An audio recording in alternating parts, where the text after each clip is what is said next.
in this box is what we paid to buy a donor frame for.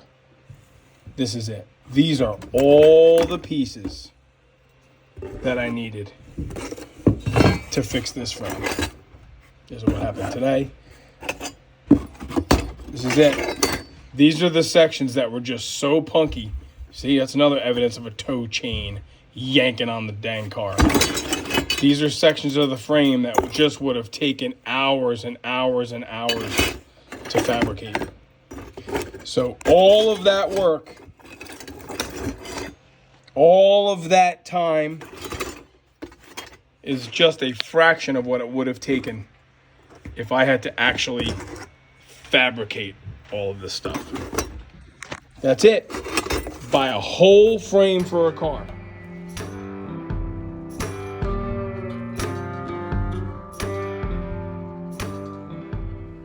All right, so check this out. For those who watch, you know a couple things about me. One is that I'm somewhat masochistic because I do this type of stuff. But two, I like self-imposed deadlines. I like setting these target dates with which to complete a certain amount of work that's all up in my brain. But the other thing I like is I like milestones. I like significant dates. Yesterday was the anniversary of me having bought my car 36 years ago with my dad's help. Today marks 2 years. The day after the anniversary of me buying that car happens to be the day that we brought this car in 2 years ago. October 7th of 88, just to give you guys some actual reference. October 7th of 88, 1 month after my birthday. I had just turned 15, we buy this car. Who would have thought that I'd be celebrating the 34, 35, 36 year anniversary with that car? And Mr. Jones here was on the property. So for the last 2 years, this car has been in the garage. And here I am on the anniversary of 2 year mark of having this car in here. Complete car. You know, when we did that engine exposed video, when we did that W-31 DNA video, that was literally when the car was brought in here. Where I'm at now on this project, today, I have one rotted body mount to repair, passenger side frontmost where the radiator support sits on there. Everything else has been welded and repaired. Still got to do all the metal finishing. We're not skipping that. But everything here has been repaired. So for the 2 year anniversary, we've reached the point where we can say all the significant rot on this car has been fixed. The body, you've seen it. We've beat that topic to death. The doors, the fenders. We swapped the trunk lid out. We did do that because that trunk lid was just so bad. Hood really has no rot to speak of. Radiator support we just fixed, and now I'm fresh on the frame. So 2 year anniversary is going to mark the completion of the ultimate rot repair.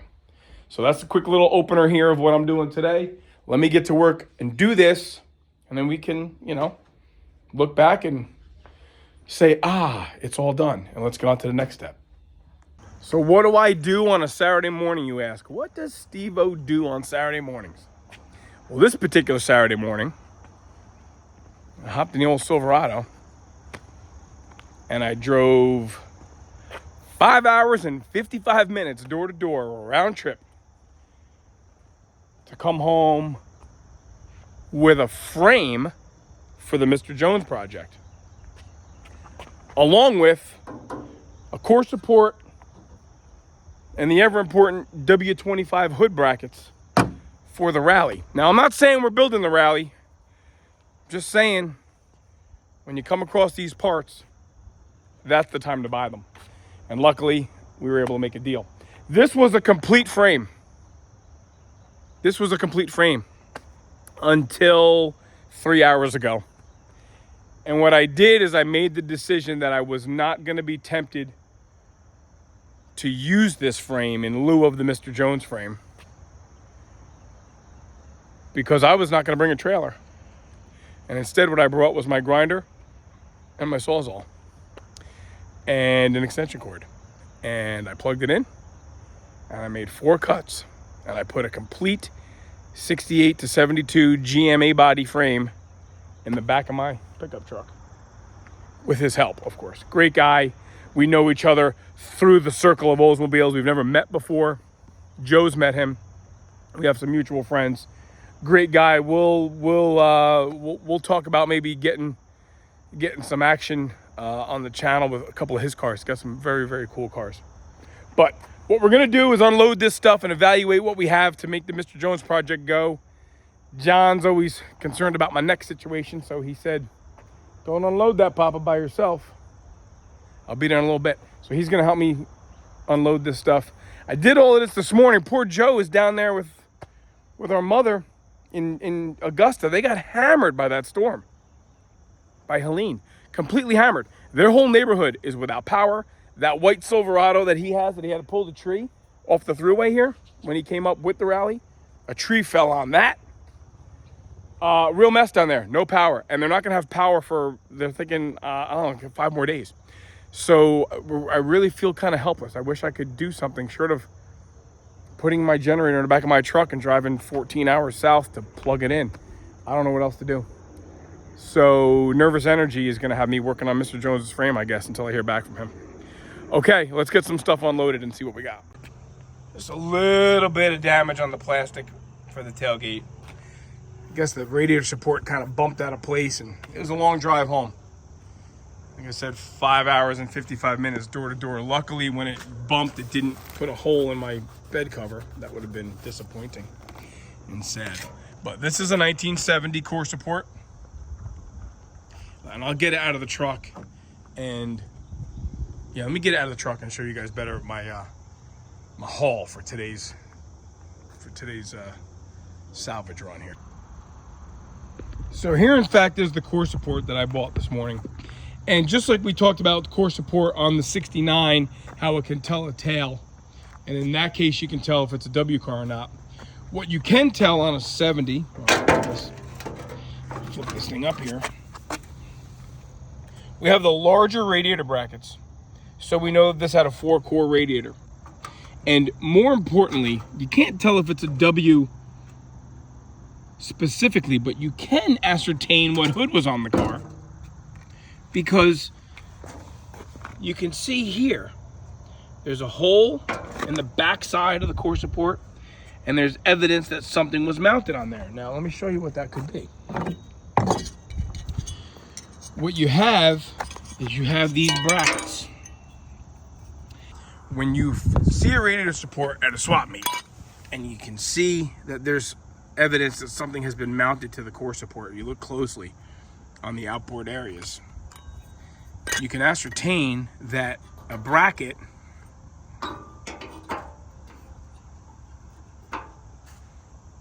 went on there just like that. You can see here, you see the line in the radiator support? And you see where there was definitely something mounted to that? Now look.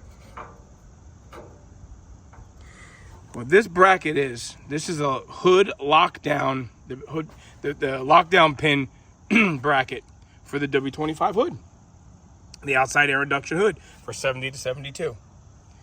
So you know that this radiator support was with that hood when it was new. And what you got going on here is evidence of some collision damage. See, this has been pounded out. Very, very common in these cars. Matter of fact, Alyssa's Cutlass, hers is kind of beat to hell. You can almost see here, this is where it sits on the front frame. You can see where it's got a little bit of a kink here. See, it's kind of wiggled on the corner here. Okay, and definitely a ding there. So we know that this car took a little bit of a bump in the left front. Very, very common. You know, it's not supposed to be rounded like that. It's supposed to be pretty flat like that. See how rounded and beat up that is? But this is a cool thing, even though it's for 1970, because we now have a core support that kind of matches the patina of the rally that we have. But this is cool. these are missing parts for that car. You know, just filling in the blanks. I think that's what we're going to do for the time being. We find parts for the rally, we'll just buy them as we go. Let me bring this out there. So, no trailer plus Sawzall equals it comes home in pieces. And that's what I did. Sorry guys, it wasn't a mint frame to begin with. It definitely had a couple little problem spots. So with that said, we're gonna celebrate the win and let me show you what I have to work with.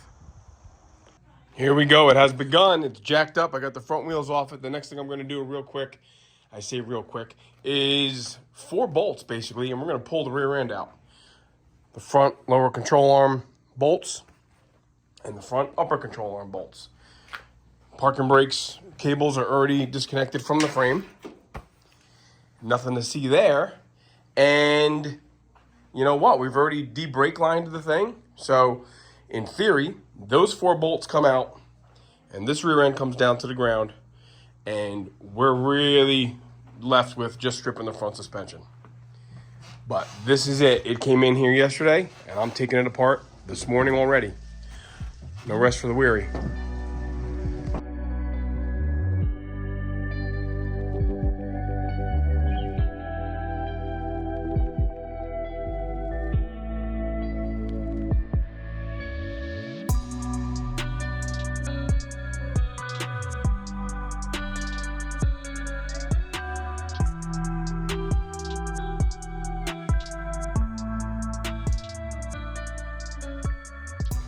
All right, 4 bolts are out.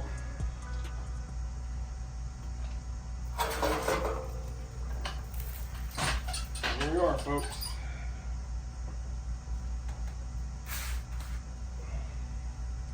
There he is.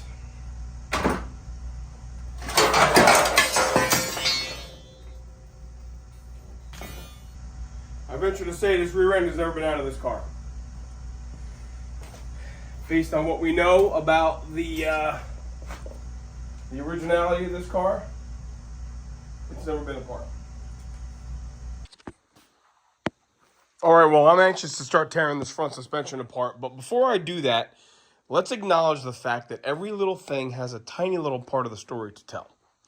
What we can do here is look at some of these parts before we go yoking everything apart and just share some stuff that we can find.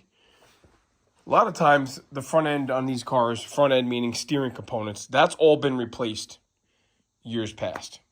Luckily for us, Mr. Jones didn't need or didn't get any new steering components. When you take a car apart that's never been apart, there's a story to tell.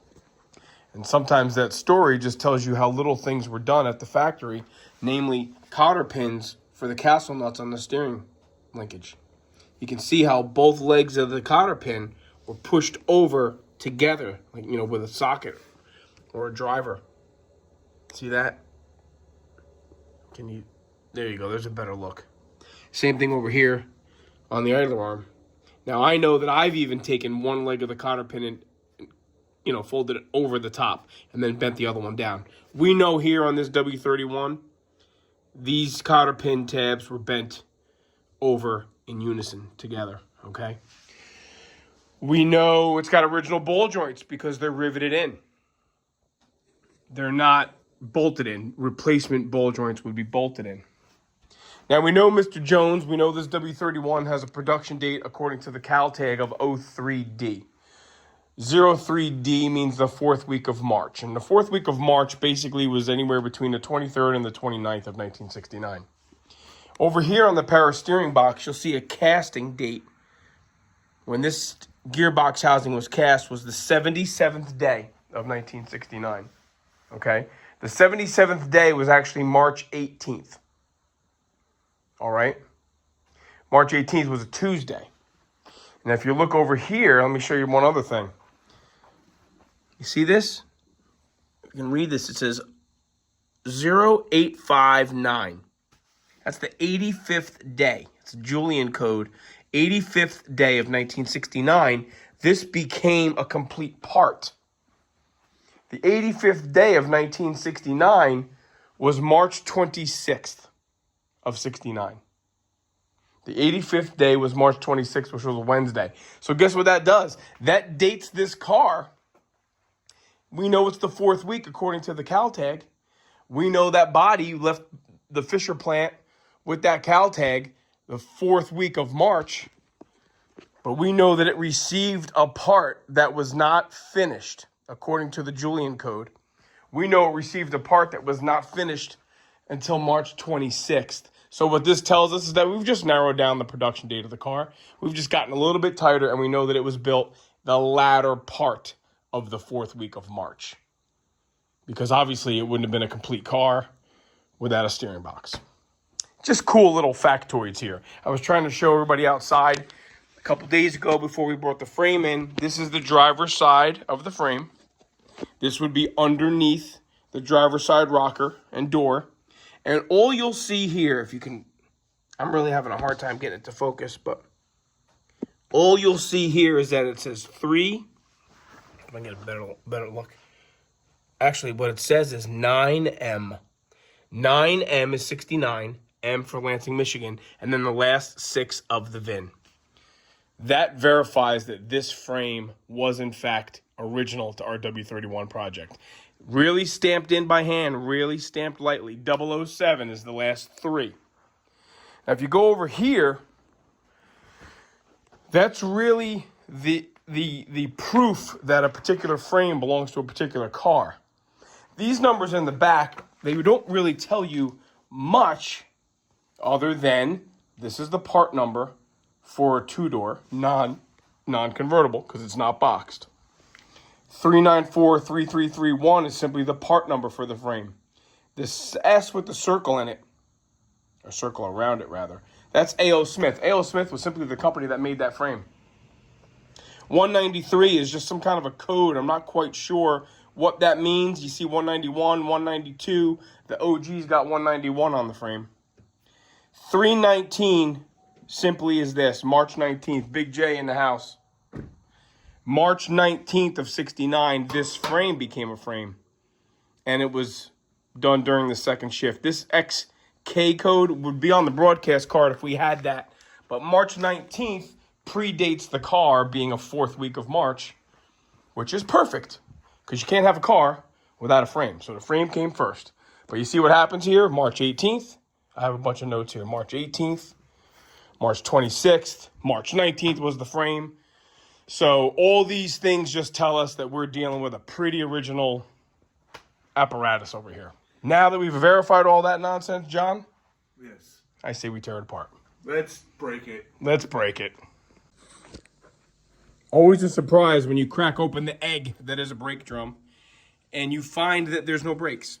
Probably this is very telling of how long this car actually did sit outside without getting moved. Those brakes were stuck, and I'm sure somebody beat the hell out of these drums to get them off and just remove. Look at that. Bent, and just remove the brakes to get the car to roll. You know we don't have brake drums on the back. Inner bearings are kind of stuck on the spindles. I'm not sure we have usable spindles here. I won't know until I try to get these bearings off. But hopefully this is the last of the, mysterious hidden parts under here. So far, everything else is coming off fine. Steering box is off. Steering linkage is off. I went ahead and took some of the brake parts off the back of the spindle, the brake line bracket. Now I'm going to pull the dust shields off with the wheel cylinder, and then we'll probably jack it up a little bit higher and use this wonderful tool that John made. This tool that would go through the lower control arm, up through the spring to compress the suspension so we can take the ball joints off without taking a coil spring to the face. Very nice and systematic and nice and neat. Everything's coming apart just fine. Those inner bearings did come off. I just had to clean a little bit of gunk off the spindles to get them off. The backing plate bolts came out. I'm not really gonna mess with the wheel cylinder bolts just yet because I'm not sure these backing plates are gonna be with us for very long. That one's kind of banged up. But the the steering knuckle came off. Everything's nice and cooperative so far. Obviously, I'm thinking we're gonna need drums all the way around. We don't have them for the back, so May as well get all 4 new ones. All right, what I got to do now is I have to jack this thing up higher.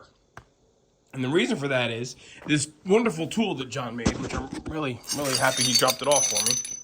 And this slot on the bottom pipe here allows this thing to rotate. You saw it in one of his El Camino videos.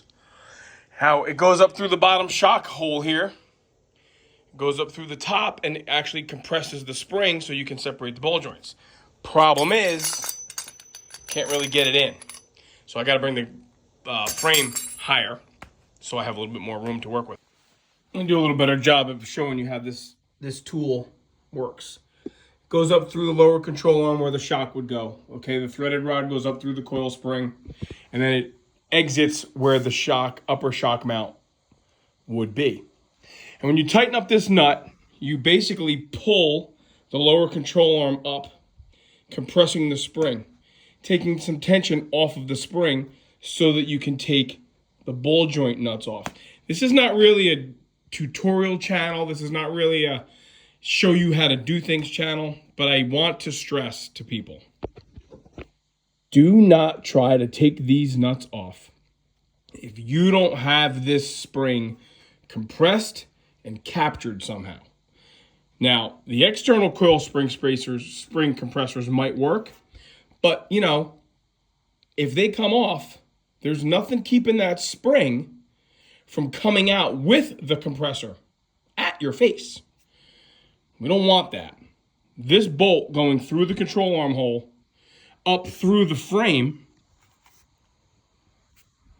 it's also containing the spring. Even if it pops out of place and makes a big kaboing, it can't come past that threaded rod. Pretty important stuff. Again, not a tutorial. I'm not here to, show people how to do things in that particular sense, but I would be remiss if I didn't explain to you the potential severe facial impact that could happen from that spring. No joke. All right, cotter pins out. Now that we have some tension on that spring, we can start messing around with getting these ball joint nuts off and get that spindle off of there. All right, another day burned up here, but this is where we're at. This frame is completely and utterly stripped. Couple bolts, fuel line bracket bolt, exhaust hanger bolt, no big deal. Tailpipe hanger bolt. So what I'm gonna do now is inventory some parts, nice and neat and systematically, the steering linkage, brake drums, spindles, steering knuckles, backing plates, steering box, lower control arms, upper control arms, motor mount plates. I even went as far as to save the alignment shims at the upper control arm, left front, left rear, right front, right rear, just so I have a starting space, starting spot when we put it all back together. Wishful thinking there. All right, obviously, some stuff you can do by yourself. One thing that really is awkward to do by yourself is flip the frame. But I might try to do that because I really, really, really want to see the underside of this frame.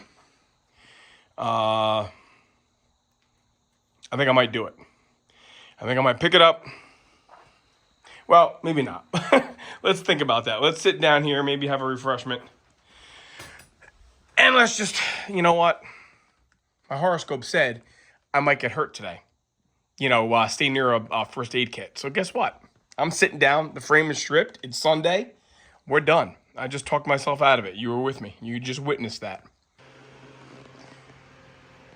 Okay, I have the new donor section of frame here that we cut apart and I brought home, and I have it set on the frame for Mr. Jones. Now, couple things. Do frames from 68 to 72 interchange? They do.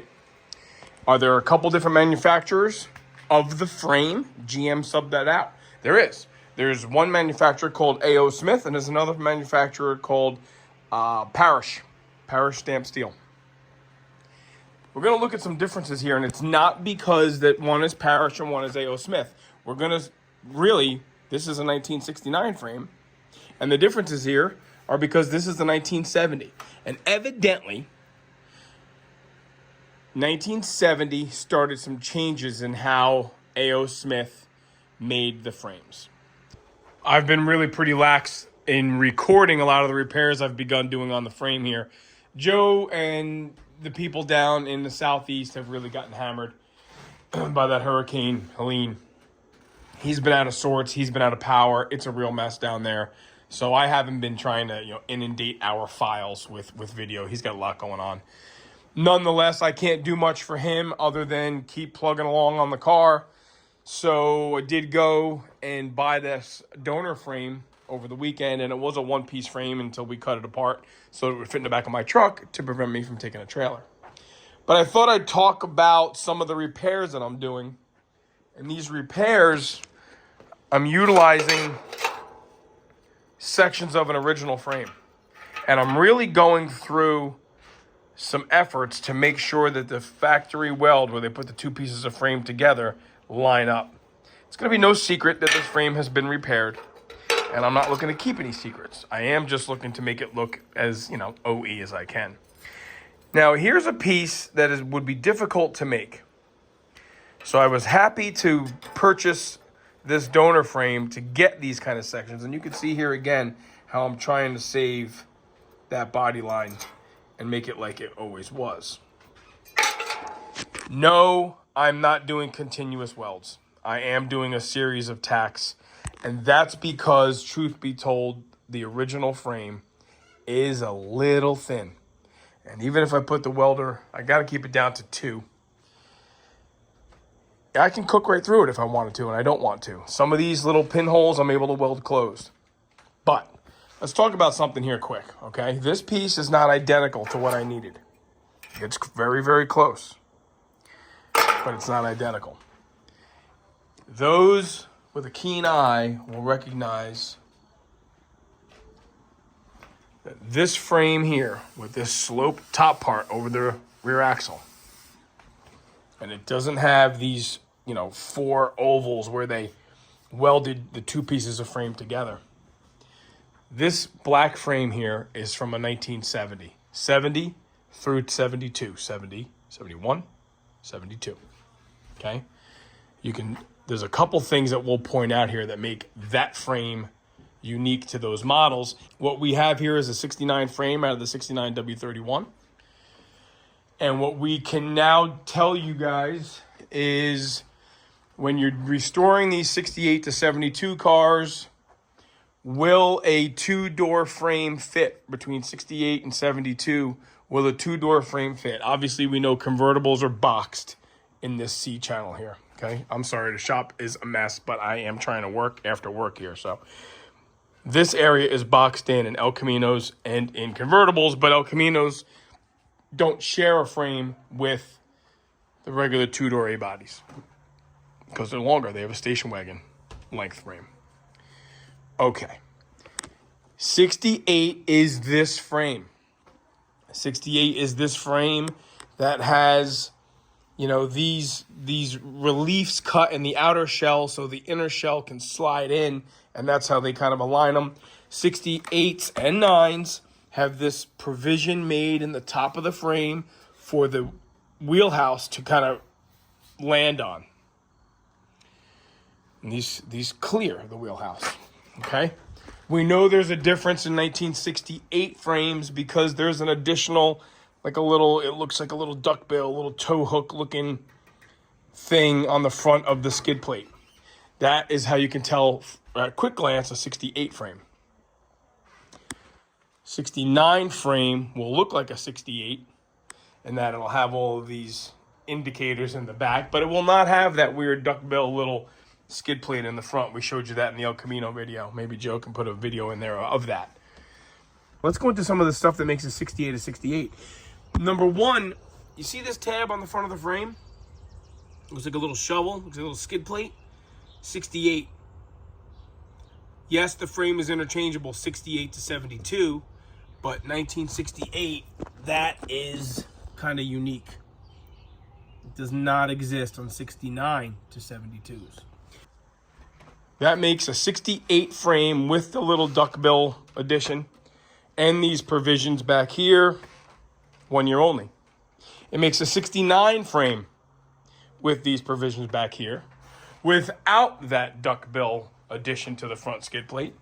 It makes a 69 frame a 1 year only frame. 70, 71, and 72 will be the frame that doesn't have any of those things.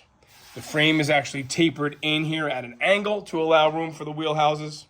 There's a drain hole in the bottom there of the frame. Look at this cross member here. Okay, this is the cross member that's the upper control arms mount. This cross member, when it goes onto the frame rails, flares forward on a 68 and 69. Goes forward that way.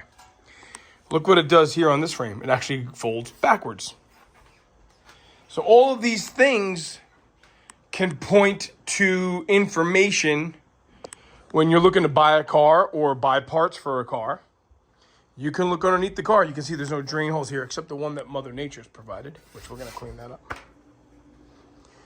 So you can look underneath the car and you can say, yeah, this is a correct frame. This is a not correct frame. This has been reframed, or whatever the case may be. Okay? These cross members are the same. This is the drain hole I was just talking about. I'm calling it a drain hole just because, you know, stuff can collect in here. Again, these frames are both upside down. So what we're doing here now is we've cut more pieces out. I did this last night. This is the section that would be, you know, with that body bolt hole. See, somebody did the wonderful job of putting a tow hook or something here on Mr. Jones and tugged the dang thing out of wherever it was. So I used this section out of that other frame. Again, trying to pay really close attention to aligning things up. I'll finish welding this up, and then we're gonna tackle this disaster. And for that, I might set the tripod up and take some video. And we're gonna cut that section out of this frame over here. See how nice that is? I mean, it's got pitting. I will have to fill this because I don't want that hole in there. I want it to look 69 specifically. So, all right, that's the update where I'm at right now. So when I do these kind of repairs, I like to work around the factory welds and any other, you know, cool little factory anomalies that I'd like to leave, just to kind of fool the eye into looking more original. So this is a dimple in the frame rail from when it was stamped. I'm going to leave that. I'm going to cut kind of diagonally. And I also think that if you cut diagonally, it's not as intuitive as if you cut perpendicular. So if you're trying to hide a weld, sometimes you cut diagonally and your finish mark is not perpendicular to the run of the member. And it might actually come out a little bit better. It's just kind of my logic.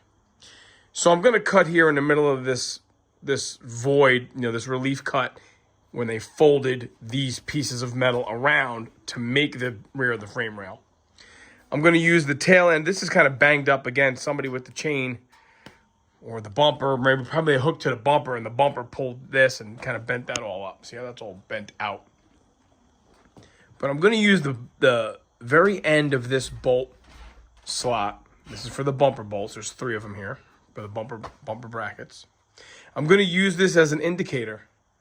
You know, I've said before, sometimes I like to cut through a hole, you know, and that's my index. A little bit of a rot hole here, so we want to avoid that. So I'll come through this. We'll index the new piece using that hole. We'll just come across the very edge. I like to finish my welds on a corner if I can, because that's very conducive to grinding with a flat wheel and making a nice straight run. And we're going to go right through the middle of this front bumper bolt hole. Right through the middle of it. That's also going to dictate, you know, the pitch and yawn, as it were, of this piece. And that's going to be it. All right, success. This piece is cut out.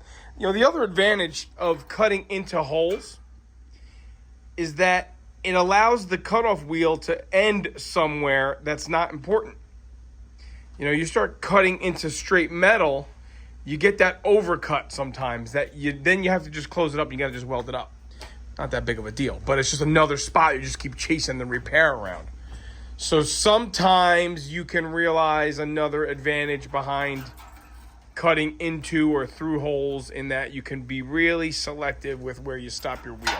This isn't a great example because I was cutting the whole thing out anyway. But, you know, let's just say you wanted to just change this, you know, replace this corner. Obviously, you have the rest of the world here because there's no meat. But if you cut into here, you know, it's tough to do that cut that you only want a couple inches long when you got a 4.5-inch cutoff wheel. So if you cut into a hole, you know what I'm saying, it kind of gives the end of the disc somewhere to be that isn't important. So, here we go.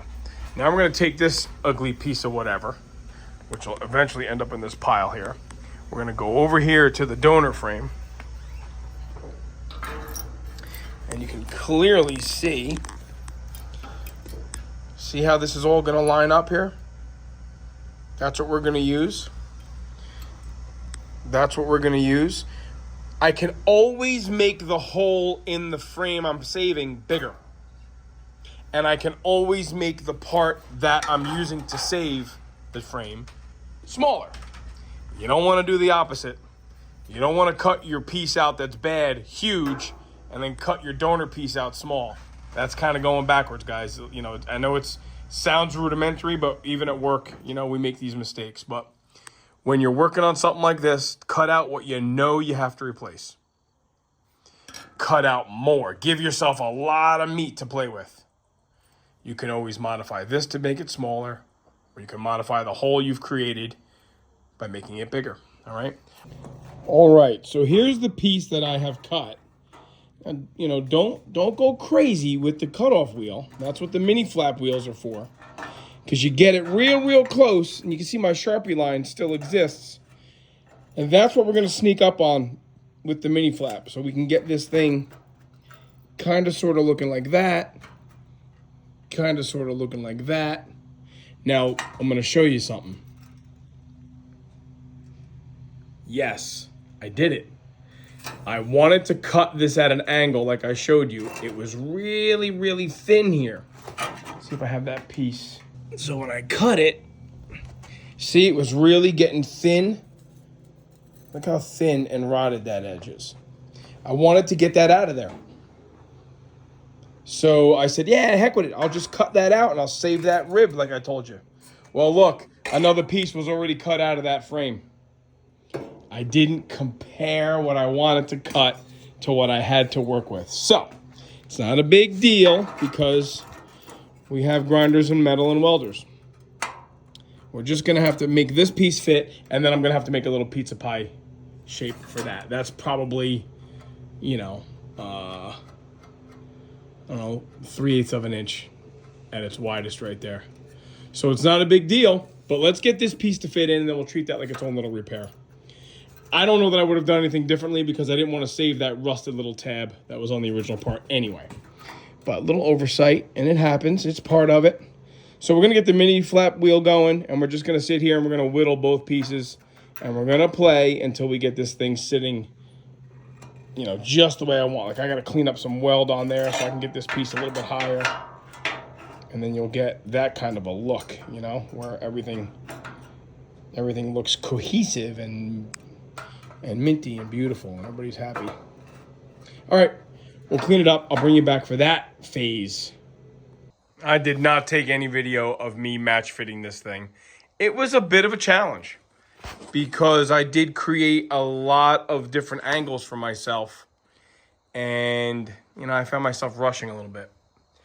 So what I did is I used my little caliper, my measuring tool, to make sure that, you know, the dimension of the original slot is what I had here. Because obviously as you grind, you can make that thing a little bit more narrow than you'd like it. Okay. I'll put that little piece of pizza wedge in there.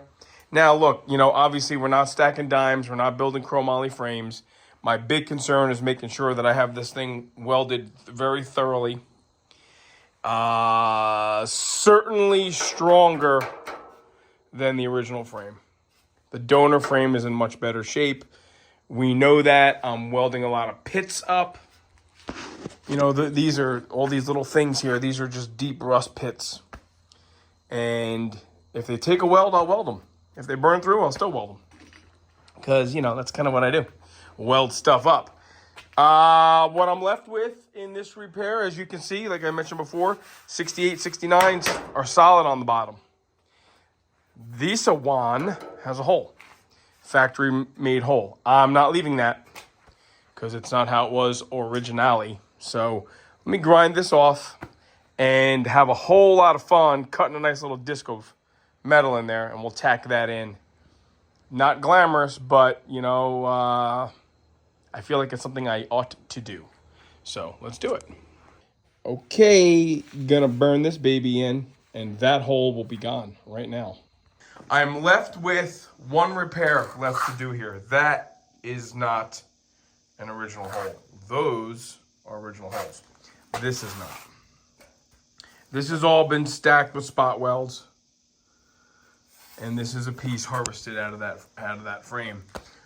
My point is, once I get this repair done, we're gonna hook this thing to the hoist, and we're gonna pull it over, and we're gonna set the frame right side up again, and we're gonna start working on things like that. So let me keep making progress. A lot of these little spots you see here are just tiny, tiny pinholes or deep pits that I've just opted to weld up. So again, you got to start with something, right? And I'm sure those who have been watching trust that I'll make it like it never happened as best I can. See, I even saved the piece with the original holes in there to match the original 2 holes over there. Sometimes you got to just make a compromise with yourself. But, all right, I'm going to cut this piece out. I'll weld that in there, and we'll keep wire wheeling along the way, but I'm anxious to flip this thing. There's no rot on the underside of the front here, not even around the steering box or anything. I know on John's El Camino, we had a spot in here that was rotted that I had to repair. But this one, thankfully, Mr. Jones had a oil leaking issue, so I think that saved the front half. But the back half, I think pretty much he, I don't know, parked at the beach, you know, up to its axles. I don't know. The back end of this frame is rough. So, all right, back to work. I'll show you when I flip it. All right, we're going to do a cool thing here. We're going to play with another toy. We're going to use the hoist to flip the frame. We haven't had to use this baby in a while. We're going to hook one side of it and bookend it up, paying particularly close attention to the fact that we don't want it crashing into the other car.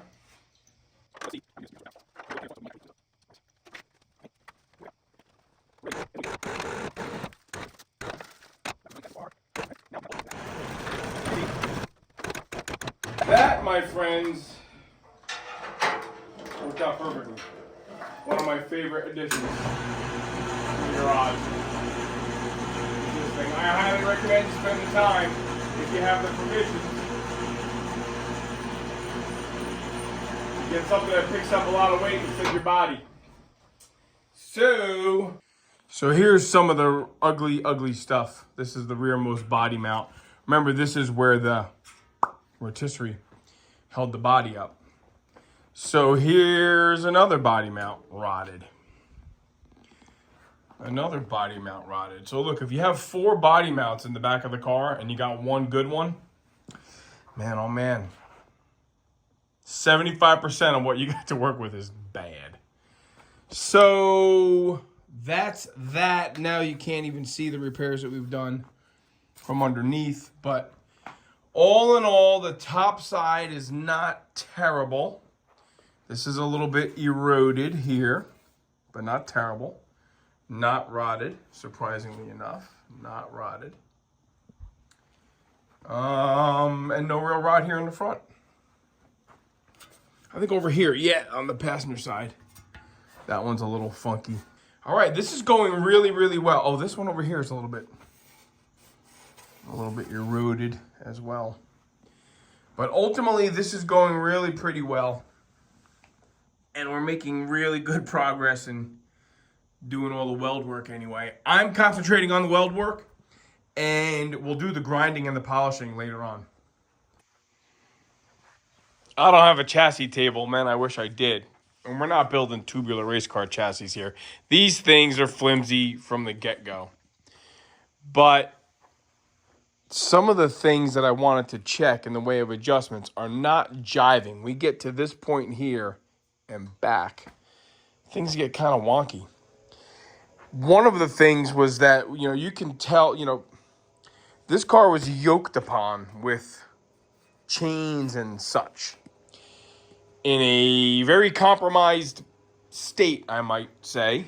What with the body being rotted and the roof being caved in and the frame being rotted. That's not the time to hook chains to stuff, guys, and start, yanking on the friggin' thing. I don't know. I guess when you really think you're not going to be the one fixing it, well, who the hell cares, right? And then you get a maniac like us, a bunch of maniacs like us, and we're gonna fix this thing. Well, now it's a problem. So one of the things I realized is the top plate, the outer portion of the frame, which we've been repairing, it stops. The inner portion stops. The outer portion kind of just goes to the back end cross member there. Well, this is a continuous piece of metal. Over here, this was way out of whack. This line was not consistent. Now you see I have a C-clamp on here, making it now consistent.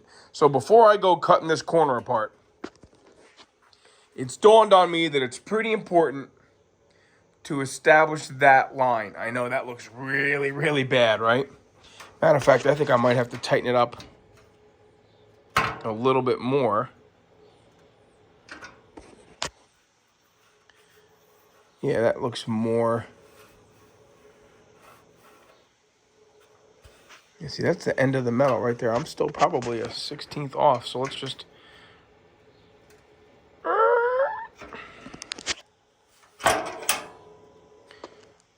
That's mo better. Man, life is a constant learning curve, isn't it? Old Steve-O just realized after almost 2 years, guys, I have been putting the phone in the tripod backwards. And not able to see the complete screen of what I'm recording. Yeah, I'm a slow learner in some subjects for sure. Okay, moving on. This is my plan. Gonna just cut out the rusted section. Because we have a beautiful non-rusted section over there, I'm going to keep the cut here right above that factory fold so I can maybe leave that. And I'm going to leave the factory weld here and put my weld on the inside of that. So at the end of it, in my brain, it tells me that it should all look relatively fast.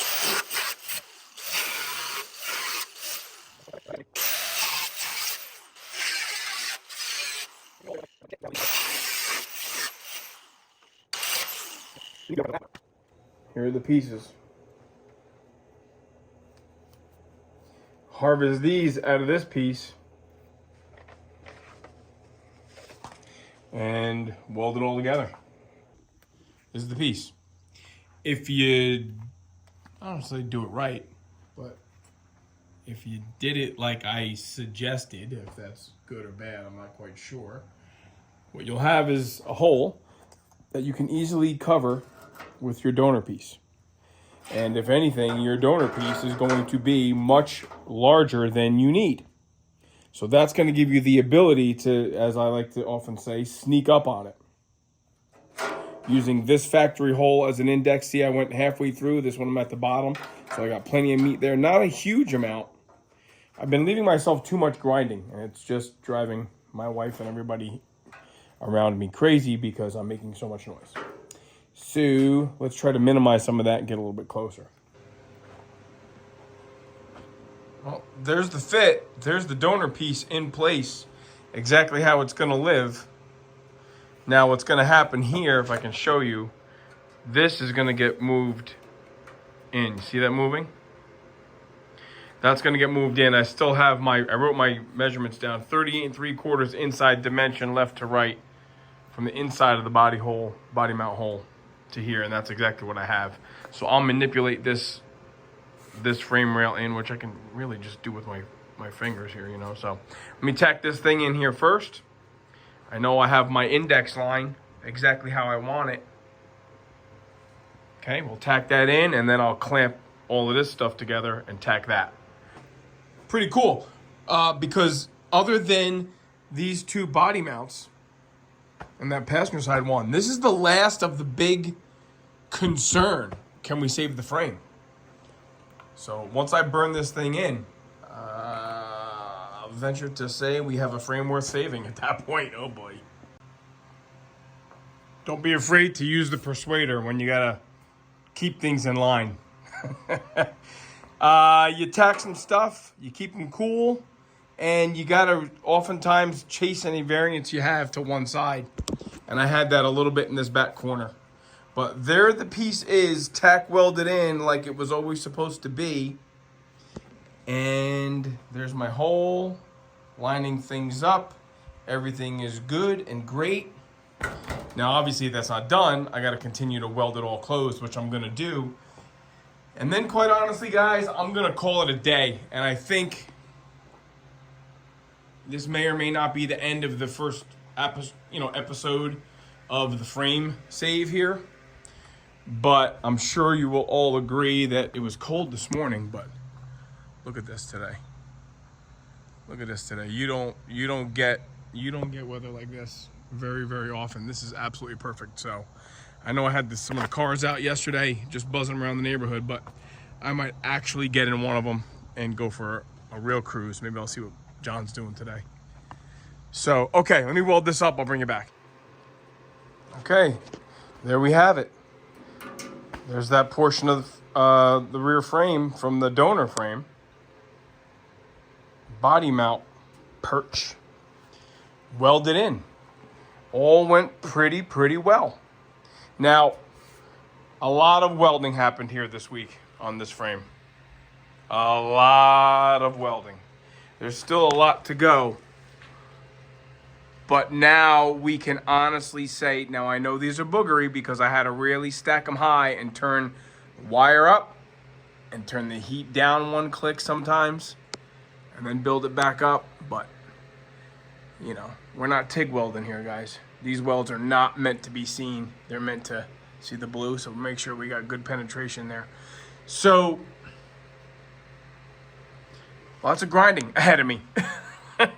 But this is not a rotted, wasted frame at this point. So maybe this will be the close of the video. I just have these two body mounts behind the rear axle and this passenger side one to go. Then we can start really finish wire wheeling the thing, grinding this, really kind of body working, so to speak, the frame. This donor frame sure has done its part. Let me tell you, a week ago or so, this was a complete frame that I cut apart to get home. Now we have that, what's remaining of the rear cross member, which you can buy that aftermarket. This is an original one, obviously. We have that left over, but look what this frame gave up. Look what the frame gave up here, huh? These are all pieces that I would have had to make and fabricate. And so this was definitely worth the effort to go get it and spend the money and have a donor frame, just like we did to save the roof, the rear package tray of the car. So I think we're done with this portion. I think this rear section can go out. Maybe I'll just stick it out with the rally. This and this we're done with for now. Maybe not. No, maybe not. Maybe we're gonna flip it and use those rear body mount parts. This is what's left of the rot repair. This baby right here. This is where the radiator support sits on the front frame horns. This is what a nice rot-free one looks like. And this is what this one looks like. So yes, I'm gonna cut this out and I'm gonna repair it. And that will literally solve, there's just some surface rust here. That will literally solve, I don't know that I'm gonna go crazy reshaping this. But you can see all the rot repair we did here. Those were just completely gone, completely gone. So that's all we gotta do. And this one here is really mint. Oh, wait a minute. We discovered something together. Nope. I got two to repair. This one I'm not leaving. Okay. Not a big deal. Still going to get it done tonight. We'll start on this one. So let me show you a quick little harvest I did here.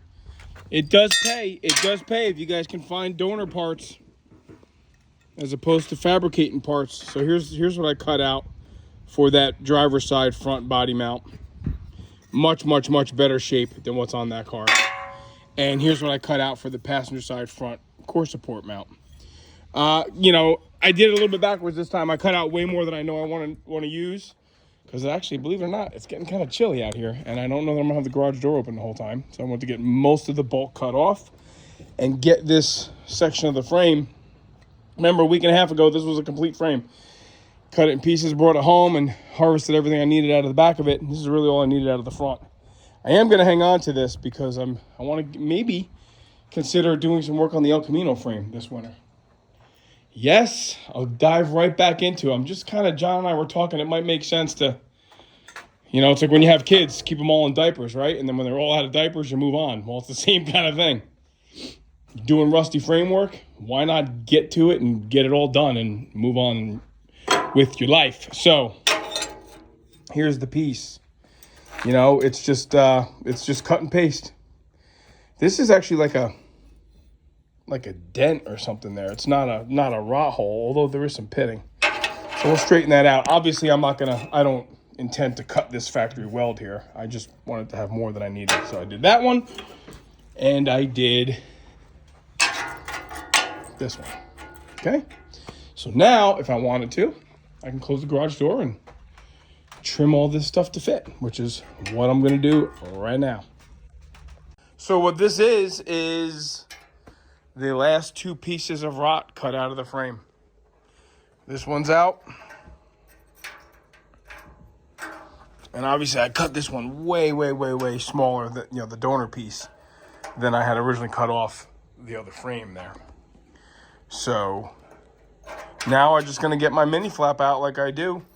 You know, the shape, by coming down around the edge, you'll know that you'll get in the body mount hole in the right position because the shape is going to match. As opposed to just cutting out a circle and then, you know, trying to fit that in there. So this is working out pretty well. So here's the pieces, how they fit. Obviously, they're not welded in yet. So there's no surprise here that it just takes time. It takes time to fit the piece the way you want it so that everything lines up nice and flat. And now you get to do the fun part. You get to weld it in place. So that's what I'm going to do right now, real quick, so that I can say I did all that. And then we'll regroup on this bad boy when it comes time to start metal finishing this thing. I'm sure I'm going to come up with little spots that I want to weld and touch up along the way. But this is a big one. Getting all the rot cut out and patches put in there. Let me get the welder fired up, tack these things in. You know, one thing I did want to show is that obviously you gain some structural support when you can have your repaired piece sitting on top of the wall of your original piece. And also what I did here, you know, you can see how the inner portion of the frame and the outer portion of the frame come together here. And I left this little sliver of the original outer portion so that I could maintain the aesthetic of the factory weld. Because I don't want to have to metal finish over a factory weld because you lose that visual, you know.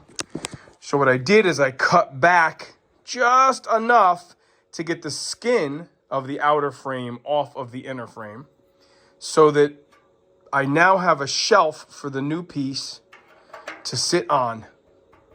You know, it's not just going to rely on the integrity of the weld. It has this, you know, 1/4 to 3/8 of an inch shelf to sit on there. So that's just going to help ensure that this can hold all the weight. I mean, you know, I'm pushing straight down on it now. I'm just hitting on metal there. So it's just things to pay attention to, or that I like to pay attention to. You know, I'm not encouraging anyone to do what I do. This is crazy, but you know, now it's sitting on that wall and it's sitting on that inner tab, so we don't ever have to worry about, you know, the front body. You know, the cowl sits right here. That's where the car was hung onto the rotisserie, right? So that is somewhat structurally important.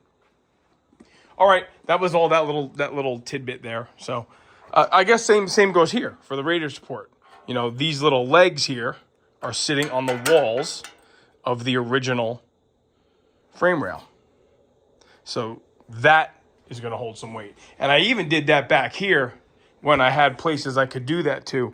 You know, outer and inner, same thing here, right? I shored this up, this weld, to keep the inner and the outer sections of the frame rail to where I want them. And when I scalp this back, there's a piece of that inner frame left. So I had something to set that on. You know, I didn't just cut that whole thing out and now we're just maintaining the integrity of the weld. Here also, right? All that weight is now sitting on the lower portion of this. Even here. So I kind of incorporated the corner here. So we're not just cutting it on the flat here, guys. And then it's just floating like a trampoline. You know, it's just floating there, basically living on just the weld. That cannot be said for some of these lower repairs. They are literally, you know, filling holes that the frame had. So we'll have to just hope for the best for all that stuff to, you know, stay where I left it years and years later. But okay, time to weld it. Oh man, tacked in. That's cool stuff. That's cool stuff. I'm pretty excited. I'm sure you can hear it in my voice. I'm pretty excited. I can honestly tell you guys right now that this frame has no rot holes in it. Gosh! See what you can do when you put your crazy mind to it? All right, let me get this welded up before the girls come home, because I know Jen screams at me about the smells and the sounds of metalwork. This old boy needs a shop. All right, back to work. We did it. We did it. We did exactly what I wanted to do tonight. We got this front core support plate welded in, and we got that body plate welded in, and we closed out our 2-year mark. 2 years, October 8th of 2022 to October 8th through October 8th of 2024. Frame's done. And let me show you guys just real quick, because I like to do this. It's how we live our lives at regular work, keeping track of hours. Just so you guys have an idea how much buying that donor frame saved. All right, so here's the breakdown. That donor frame allowed me to do all the cutting out of the rot and all the welding of the plates and pieces that the frame provided us. I was able to do all of this work in, what's it say here? 22 hours. It took me, not including the 5 hours round trip, or almost 6 hours actually, I think it was, to go get the frame. Not including that. Okay, that's just like, you know, riding in a pickup truck, having a good time. But not including that, it's 22 hours to cut out all the rot, weld in all the pieces. Not metal finished, okay? We've talked about that. That's not a big deal. But let's go over some of these numbers here real quick. Where I'm at on this project, okay? 2023, I worked 461.5 hours on Mr. Jones. 2024, I worked 327, coincidentally, 0.5. That gives me a nice round number of 789 hours. For those watching who've never done a project like this, for those watching who have done a project like this, leave a comment and tell me you're crazy. You could build a whole car in that amount of time. Well, we're nowhere near done, because at 789 hours, all I have is that frame and that body shell we towed to John's other shop a couple weekends ago. Not quite 800. My goal, guys, was to put 500 hours a year into this car. If I put 500 hours a year, and I can do that for 3 years, I figured this was going to take about 1,500 hours to build. We did Alyssa's convertible in 900 hours at 300 hours a year. It took me 3 years to do that car. We don't keep track of time that we put in the OG, because that car gets whatever that car needs. That car is the boss. This car, at 500 a year, 2 years, would be 1,000 hours. I'm not there. I am past the 300 hours a year that we did in Alyssa's car. That would be 600 hours. And I'm at, what did I say, 789 hours. Pretty accurate. I mean, I try to keep daily, I keep a lot of pictures and videos so I have things to reference, you know, and say, well, I started working at this time and I stopped working at that time. It's important because it gauges me how to estimate, you know, the next project, the next portion of the project. I only purchased the donor frame for this car a week and a half ago. Literally, I drove a week and a half ago to go get it, and it was a one-piece frame. So now, it's, again, saved me so much time because I didn't have to fabricate any of those parts. It's like doing tile work, really, or something like that. You just cut out what's bad, cut out what's good, make it fit, weld it in. That's about as basic as metal work gets. You have a little bit of finesse with your flap wheel and just kind of don't rush that fitment part. Make sure you fit it to where you know you're going to be happy with it post-paint. You know, so if it's a little high, you might be able to grind some of that out. If it's a little low, it's only ever going to be low and maybe even lower once you start grinding. I'm not saying it's perfect. I don't, you know, to the best of my ability, I have it fit the way I want post-paint. All right, that's going to close this video out. I'm pretty sure we saved the frame. Man, that's pretty exciting stuff for me. It is exciting stuff. When Joe bought this car, the body was so bad. The frame was so bad. Man, we just didn't want to lose out on the deal. You know, we didn't want to lose the car. Oh, the girls are home. So this is a big step because now we have a car worth building. I've been going back and watching some of our old videos and looking at what I put myself through. I encourage you guys to maybe do that because some of that stuff is pretty impressive to watch. How a car could be rotted and still be worth any kind of money. So, all right, thanks for watching. Click those buttons, those like, subscribe stuff.